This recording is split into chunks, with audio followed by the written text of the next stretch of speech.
बिस्मिल्लाहिर्रहमानिर्रहीम। अस्सलाम वालेकुम। आज 21 जुलाई है और दिन है इतवार का। Chief election commissioner Sikandar Usman Raja साहब के लिए मुश्किलात बढ़ती चली जा रही हैं।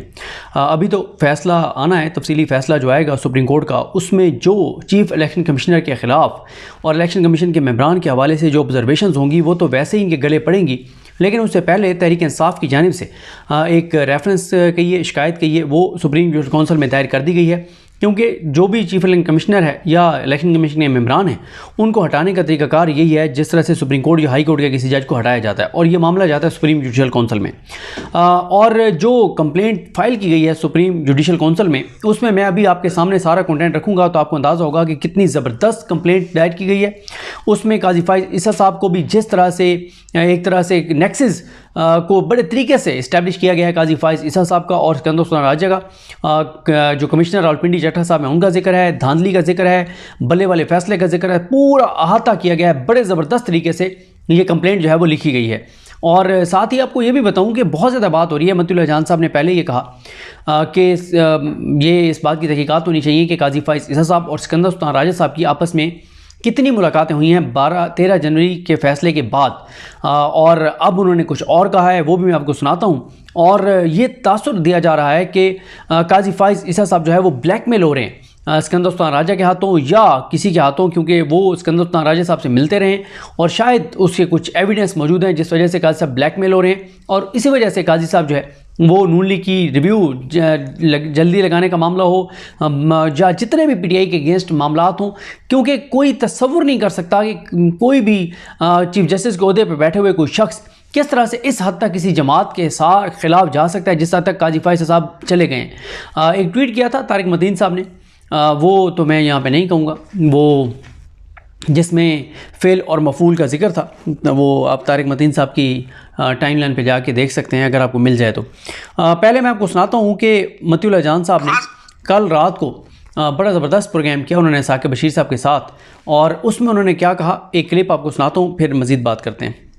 खास गुजार फरीक ही नहीं थी, मगर अब उस नून के पीछे कानून जो है उसकी तशरीह चीफ जस्टिस साहब जो करना चाह रहे हैं वो ये है कि 69,000 ज़ेर समात जो मुकदमात हैं सुप्रीम कोर्ट में, उनमें सिर्फ नून लीग की जो नज़रसानी है उसका जल्द सुना जाना बहुत ज़रूरी है। बहरहाल वापस आते हैं इलेक्शन कमीशन की इस प्रेस रिलीज के ऊपर। साकिब बशीर, मुझे तो बड़े ये गेम लग रही है इसमें। मुझे ये लग रहा है, मैं एक बात छोटी सी कर लूँ, मुझे ये लग रहा है कि चीफ इलेक्शन कमिश्नर ने जो डट गए ना कि हमने कोई गलत तशरीह नहीं की, वो शायद ये पैगाम देना चाह रहे हैं कि अगर तफसीली फैसले में हमारे खिलाफ कुछ लिखा गया फिर हम भी बहुत कुछ बोल देंगे। और कल तक तो रावलपिंडी के लियाकत चट्टा थे ना कमिश्नर, अब चीफ इलेक्शन कमिश्नर ने भी अगर कुछ बोल दिया, तफसीली फैसला अगर उनके खिलाफ आया और सख्त आया, तो फिर हो सकता है चीफ इलेक्शन कमिश्नर भी बोल दें कि 13 जनवरी को जो बल्ले के निशान वाला फैसला था उन्होंने उसकी जो तशरीह की वो कैसे दुरुस्त थी, और किसने उनसे कहा था कि इसकी तशरीह यही बनती है कि पीटीआई जो है वो बतौर जमात इलेक्शन ना लड़े। तो बहुत कुछ हो सकता है, इसलिए इलेक्शन कमिश्नर बैनुस्सतूर पैगाम दे रहे हैं सुप्रीम कोर्ट को और ख़ास तौर पे चीफ जस्टिस को कि हमें बचाओ वरना हम सब डूबेंगे, और हम तो डूबे सनम, तुमको भी ले डूबेंगे। अब ये जो मामलात हैं, मुझे ये लगता है कि चीज़ें जिस तरफ जा रही हैं, बिल्कुल काजी फाइज साहब मुस्ताफ़ी हो सकते हैं अगर उन पे दबाव बहुत ज़्यादा बढ़ गया, और अगर उनकी सिकंदर उस्मान राजा साहब के साथ मुलाकातों की कोई वीडियोस या कोई ऐसी चीज़ सामने आ जाती है, कोई ऐसा एविडेंस सामने आ जाता है, कोई चीज़ सामने आ जाती है, तो मेरा ख्याल बड़ा मुश्किल हो जाएगा फिर काजी फाइज साहब के लिए कंटिन्यू करना, और बहुत ज़्यादा उनके मुस्ताफ़ी होने की बातचीत, मुतालबात, ये सारी चीज़ें जो है वो बहुत ज़्यादा शुरू हो जाएंगी। खैर, अब आते हैं आगे कि जो कंप्लेंट दायर की गई है उसमें क्या कहा गया। पीटीआई की तरफ से इस दायर कंप्लेंट में ये कहा गया कि सिकंदर उस्मान राजा साहब और उनके मेंबरान जो इलेक्शन कमीशन के हैं उनके ख़िलाफ़ ये शिकायत दायर की गई है, और उन पे जो कहा गया है कि इन्होंने आम इंतखाबात जो 8 फरवरी 2024 के इंतखाबात में धांधली की, इन्होंने बदनीयती के साथ सुप्रीम कोर्ट के फैसले की गलत तशरीह की, इन्होंने पीटीआई के उम्मीदवारों को आज़ाद उम्मीदवार करार दिया, इन्होंने पीटीआई का मैंडेट चोरी किया, इन्होंने जमहूरियत को कमज़ोर किया, और बहुत संगीन इल्ज़ामात आयद किए गए हैं सिकंदर उस्मान राजा और इलेक्शन कमीशन मेंबरान पर। और कहा गया है कि मुतालबा किया गया सुप्रीम जुडिशल काउंसिल से कि इलेक्शन कमिश्नर और चारों मेंबरान के ख़िलाफ़ कार्रवाई की जाए, और इनके बारे में कहा गया कि इन्होंने गैर आइनी और गैर कानूनी सरगर्मियाँ की, और इन्होंने जो है वो सुप्रीम कोर्ट की रूलिंग से साबित हो रहा है कि इलेक्शन कमीशन मिसकंडक्ट के मुर्तकब हुए। ये आपको बता दूं कि ये पीटीआई के जो सूबा सिंध के सदर हैं हलीम आदिल शेख साहब, उनकी जानिब से है, और इस्लामाबाद हाई कोर्ट के साबिक जज हैं नूरुल हक कुरैशी साहब, उनकी तरफ से, और सिंध असम्बली में पीटीआई के जो पार्लिमानी लीडर हैं मोहम्मद शब्बीर, उनकी तरफ से है। मुश्तरका तौर पर यह शिकायत दर्ज की गई है। इसमें जो फरीक बनाया गया है वो सिकंदर सुल्तान राजा, उनके साथ member Sindh Nisar Ahmed Durrani, member Balochistan Shah Mohammad Jatoi, member Punjab Babar Hassan Bharwana और member KPK justice retired Ikramullah Khan को फरीक बनाया गया। अच्छा, यही मैं अक्सर कहता हूँ कि अब देखें ना कि इलेक्शन कमीशन में ये 4 मेंबरान भी हैं। मुझसे भी अगर आप पूछें तो मुझे ज़बानी इनके नाम नहीं आते, यानी पूरा मीडिया, पूरा सोशल मीडिया सिर्फ जिक्र करता है सिकंदर सुल्तान राजा साहब का, इन 4 मेंबरान का नाम ही कहीं नहीं है। हालांकि सिर्फ एक फैसले में इन्होंने डाइसेंट किया है भरवाना साहब ने, बाकी हर जो कुछ सिकंदर सुल्तान राजा साहब ने किया है नून लीग के हक़ में, शरीफ ख़ानदान के हक़ में, उस सब में ये मुकम्मल तरह शरीक हैं, पूरा इलेक्शन कराने में शरीक हैं, हर चीज़ में ये मेंबरान जो हैं वो शरीक हैं, और इसीलिए इनको भी फरीक बनाया गया है। और जो शिकायत है वो बैरिस्टर अली ताहिर के ज़रिए दायर की गई है। आइन के आर्टिकल 209 और झेली आर्टिकल 5 और 6 के तहत ये शिकायत जो है वो दायर की गई है, और इसमें कहा गया है कि इन्होंने, जो चीफ इलेक्शन कमिश्नर हैं और इनके मेंबरान हैं, इन्होंने इलेक्शन से पहले, इलेक्शन के दौरान और बाद में आइन की रूह को पामाल किया। आइन के आर्टिकल 218 के झेली आर्टिकल 2 और इलेक्शन एक्ट की खिलाफवर्जी की ये इल्ज़ाम आयद किए गए हैं, और कहा गया है कि इलेक्शन कमीशन ने गलत तौर पर पीटीआई के उम्मीदवारों को आज़ाद ठहराकर पीटीआई को कमज़ोर करने की कोशिश की, और ये भी कहा गया है कि इनके खिलाफ इंक्वायरी की जाए, तहकीकात की जाए और इनको ओहदों से हटाया जाए। और कहा गया है कि आइन के आर्टिकल 224 के मुताबिक असम्बली की मुद्दत पूरी होने पर 60 दिन और कबल अज़ वक्त तहलील होने पर 90 दिन के अंदर आम इंतखाबात होंगे। लेकिन चीफ इलेक्शन कमिश्नर और मेंबरान ने ना तो कौमी और ना ही सूबाई असम्बलियों के मामले में इस आइनी तकाजे को पूरा किया। उसके बाद ये कहा गया कि इन्होंने नहीं किया। उसके बाद कहा गया कि आइन और कानून के तकाजे पामाल करके सिकंदर सुल्तान राजा और मेंबरान इलेक्शन कमीशन ने अपना हलफ तोड़ा है। पिछले आम इंतखाबात और 2 सूबों की असम्बलियाँ कबल अज़ वक्त तहलील होने के बाद वहाँ आइन के मुताबिक आम इंतखाबात कराने में इलेक्शन कमीशन की नाकामी की तफसीलात उन्होंने कहा कि हम आपके सामने रख रहे हैं, और कहा गया कि हर असम्बली की आइनी मुद्दत 5 साल मुकर्रर है। अगर पहले तहलील ना की जाए तो हर असम्बली 5 साल की मुद्दत पूरी करने के बाद ख़त्म हो जाती है। मुल्क में पिछले आम इंतखाबात 25 जुलाई 2018 को हुए। पंजाब और केपी की असम्बली कबल अज़ वक्त 1 जनवरी 2023 और 18 जनवरी 2023 को तहलील की गई। पंजाब के मामले में गवर्नर ने वज़ीर आला की एडवाइस पर अमल नहीं किया और असम्बली अज़ खुद तहलील हो गई, जबकि गवर्नर केपीके ने वज़ीर आला की एडवाइस पर असम्बली तहलील कर ली। असम्बली तहलील होने के बाद दोनों सूबों में आइन के मुताबिक 90 दिन में इंतखाबात होने थे। इस दौरान सूबों के रोज़मर्रा मामला चलाने के लिए अबूरी हुकूमतें कायम की गई। इलेक्शन कमीशन ने गवर्नर पंजाब को 4 और 13 अप्रैल 2023, जबकि गवर्नर केपीके को 15 और 17 के दरमियान आम इंतखाबात की तारीख मुकर्रर करने का कहा। गवर्नर केपीके ने इंतखाबात की तारीख मुकर्रर करने के बजाय मामले पर इलेक्शन कमीशन से मुशावरत की तारीख ली। 2 सूबों में आम इंतखाबात की तारीख मुकर्रर न होने पर सुप्रीम कोर्ट में आईनी पिटीशन दायर की गई, जबकि चीफ जस्टिस ने भी मामले का आज को नोटिस लेकर समाअत के लिए 9 रुकनी बेंच तश्कील दे दिया। सुप्रीम कोर्ट ने दोनों सूबों में 14 मई 2023 को आम इंतखाबात कराने का फैसला किया, लेकिन फैसले पर अमल नहीं किया गया। आइन की खिलाफ वर्जियों, बार वक्त आम इंतखाबात ना कराने और हुकूमत और इलेक्शन कमीशन के गठजोड़ का जिक्र करते हुए कहा गया है कि कौमी असम्बली की तहलील से महज 4 दिन पहले 5 अगस्त 2023 को मुश्तरका मुफादात कौंसिल का इजलास बुलाकर मुल्क में 7वीं मरदमशुमारी कराने की मंजूरी दे दी गई। इस दौरान वज़ीर-ए-आज़म के मशवरे पर सदर मुमलिकत ने 9 अगस्त को कौमी असम्बली तोड़ दी, 11 अगस्त को सिंध और 12 अगस्त को बलूचिस्तान असम्बली तोड़ दी गई। कौमी असम्बली की तहलील के बाद मुल्क में 90 दिन के अंदर 7 नवंबर तक आम इंतखाबात होने चाहिए थे, लेकिन इलेक्शन कमीशन ने आइन और इलेक्शन एक्ट के तहत तफवीज़ करदा जिम्मेदारी को खातिर में न लाते हुए और आइन को नाकाबिल अमल बनाते हुए आम इंतखाबात से कबल हल्का बंदियों का फैसला किया और वाज़ेह किया कि 12 दिसंबर से पहले इलेक्शन नहीं हो सकते। आइन के आर्टिकल 224 की झेली आर्टिकल 2 और अवाम के वोट के हक़ से इनकार करके इलेक्शन कमीशन ने इस कदर संगीन मिसकंडक्ट का मुर्तकिब हुआ जिसका मुदावा भी नहीं हो सकता। इलेक्शन कमीशन के इन गैर आईनी इक़दामात को किसी अदालत ने माफ़ भी नहीं किया, लेकिन आखिरकार सुप्रीम कोर्ट के हुक्म के ताबे आम इंतखाबात के लिए 8 फरवरी 2024 की तारीख मुकर्रर तारीख पर आम इंतखाबात मुनक्किद हुए, लेकिन इसमें इस कदर बदतरीन बेकायदगी और बेईमानी हुई कि जिसका कोई तस्वर भी नहीं कर सकता। और ये सब कुछ इलेक्शन कमीशन की इमा पर हुआ। इलेक्शन कमीशन की तरफ से कानून की खिलाफ वर्जियों के बारे में हकायक सुप्रीम जुडिशल काउंसिल के सामने रखते हुए कहा गया कि PDM की हुकूमत ने कानून मंजूर किया जिसके तहत नाअहलियत के बारे में अदालती फैसले के खिलाफ नजरसानी का हक दिया गया। ताहयात नाअहलियत की मुद्दत 5 साल कर दी गई और इलेक्शन कमीशन को सदर मुमलिकत के साथ मुशावरत के बगैर आम इंतखाबात की तारीख मुकर्रर करने का इख्तियार दे दिया गया। साबिक वज़ीर-ए-आज़म नवाज शरीफ, जिन्होंने करप्शन के इल्ज़ाम में 7 साल कैद की सज़ा मिलने के बाद 19 नवंबर 2019 को मुल्क छोड़कर इलाज के लिए लंदन गए थे और पेश ना हुए तो उन्होंने अदालत ने उनको 2021 में मफरूर करार दे दिया था और 4 हफ्ते में वापसी का क्योंकि उन्होंने 4 हफ्ते में वापसी का ऐलान किया था लेकिन पाकिस्तान वापस नहीं आए थे। उसके बाद 4 साल की खुद साख्ता जलावतनी के बाद मुल्क वापस आने पर नवाज शरीफ गिरफ्तार नहीं हुआ और 19 अक्टूबर 2023 को हिफाज़ती ज़मानत भी मिल गई, जबकि कानून के मुताबिक जब तक मफरूर खुद को कानून के हवाले नहीं करता उसे ज़मानत नहीं दी जा सकती। सुप्रीम कोर्ट के 7 रुकनी बेंच ने 9 जनवरी 2024 को 6-1 की अक्सरियत से अपना पहला फैसला वापस लेकर ताहयात नाअहली के बारे में अदालती तशरीह को कलअदम करार दे दिया और करार दिया कि ताहयात नाअहली बुनियादी हकूक़ के खिलाफ है। यह भी काजी फैसल साहब ने फैसला वैसे दिया था, इसलिए इसका जिक्र किया गया। सुप्रीम कोर्ट के फैसले की रूह से नई कानून साजी के मुताबिक ताहयात नाअहलियत की मुद्दत 5 साल हो गई। इस फैसले की रूह से नवाज शरीफ, जिन्हें 2017 में सुप्रीम कोर्ट ने पनामा केस में बददियानत और बेईमान करार देकर ताहयात नाअहल कर दिया था, झूठा करार देकर ताहयात नाअहल कर दिया था, इलेक्शन लड़ने के लिए अहल हो गया। दूसरी तरफ शैतानी कुव्वतों ने इलेक्शन कमीशन के गठजोड़ से PTI के खिलाफ मकरू मुहिम शुरू कर दी। शिकायत गुजारों के यानी वो कह रहे हैं, हलीमा आदिल शेख साहब कह रहे हैं कि उनके जो लीडर हैं इमरान खान को इस्लामाबाद हाई कोर्ट के अहाते से रेंजर्स ने गिरफ्तार किया।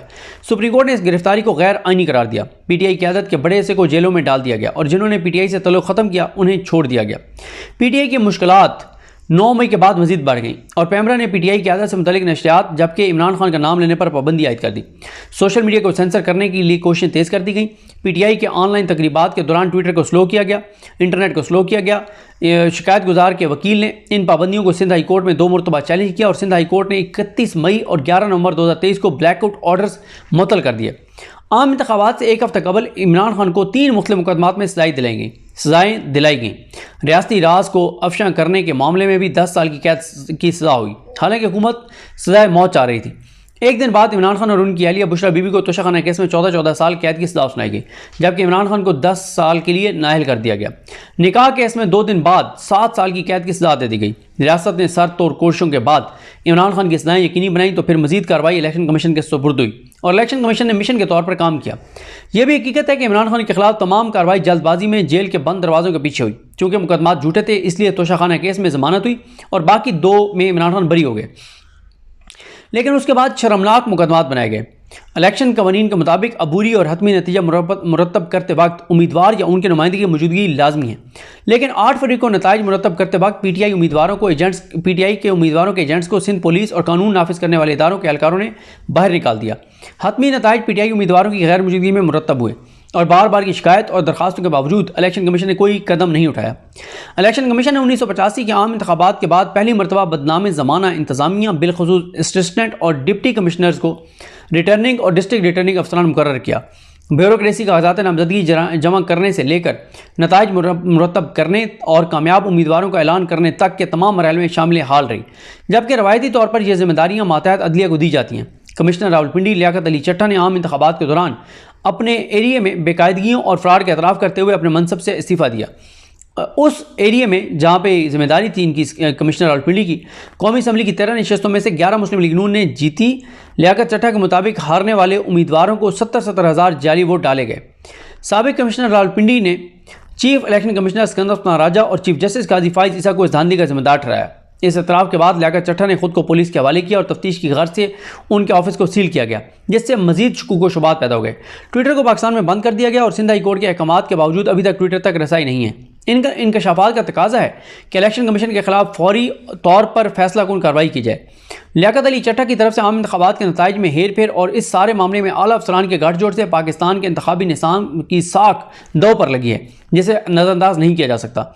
यह हकीकत है कि रिटर्निंग अफसरान ने कानून के तकाजे पूरे किए बगैर फॉर्म 47 जारी किए और इन गैर कानूनी अबूरी नताइज की बुनियाद पर हतमी नतीजे जारी किए गए। इलेक्शन कमीशन की पेशगी यकीन दहानी के बावजूद इलेक्शन मैनेजमेंट सिस्टम नाकाम हुआ और इंतखाबी नताइज के इजरा में ताख़ीर से हर तरफ अफरा तफरी फैल गई, जिससे धांधली के इल्ज़ामात को तक़वियत मिली। इलेक्शन कमीशन की नाकामियों ने पूरे इंतखाबी अमल पर सवाल उठा दिया।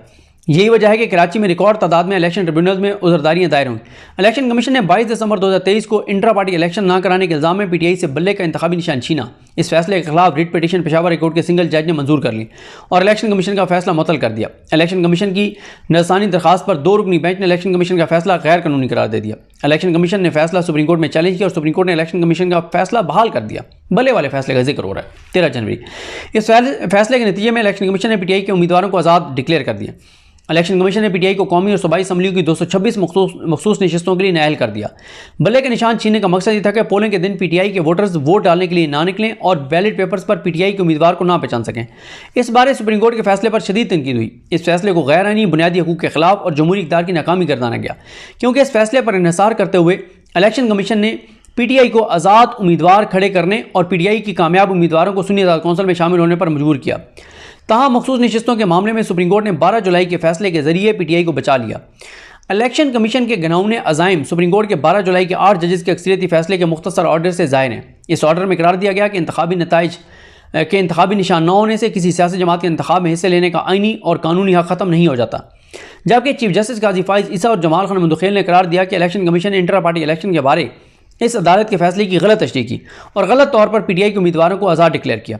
जस्टिस जाई अफरीदी ने करार दिया कि कागजात नामजदगी में जिन उम्मीदवारों ने पीटीआई से तल्लुक़ का हलफनामा दिया हो और पार्टी से सर्टिफिकेट जमा किया हो, वो पीटीआई का उम्मीदवार शुमार होगा और उसे आज़ाद उम्मीदवार नहीं कहा जा सकता।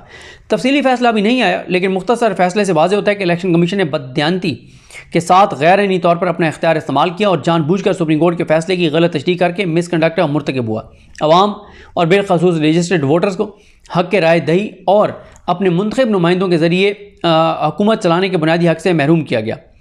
इलेक्शन कमीशन के गैर आईनी और गैर कानूनी फैसलों की बदौलत अवाम पर एक गैर मुंतखब हुकूमत हुक्मरानी कर रही है, जो आइन और बुनियादी हकूक़ के खिलाफ है। इलेक्शन कमीशन ने आइन के मुताबिक अमल करने का हलफ उठाया है, लेकिन बुग़्ज़, तासुब और जानिबदारी के साथ काम करते हुए इलेक्शन कमीशन ने और इनके चीफ इलेक्शन कमिश्नर और मेंबरान ने अपने हलफ की खिलाफ वर्जी की और ये संगीन गद्दारी के मुर्तकिब ठहरे।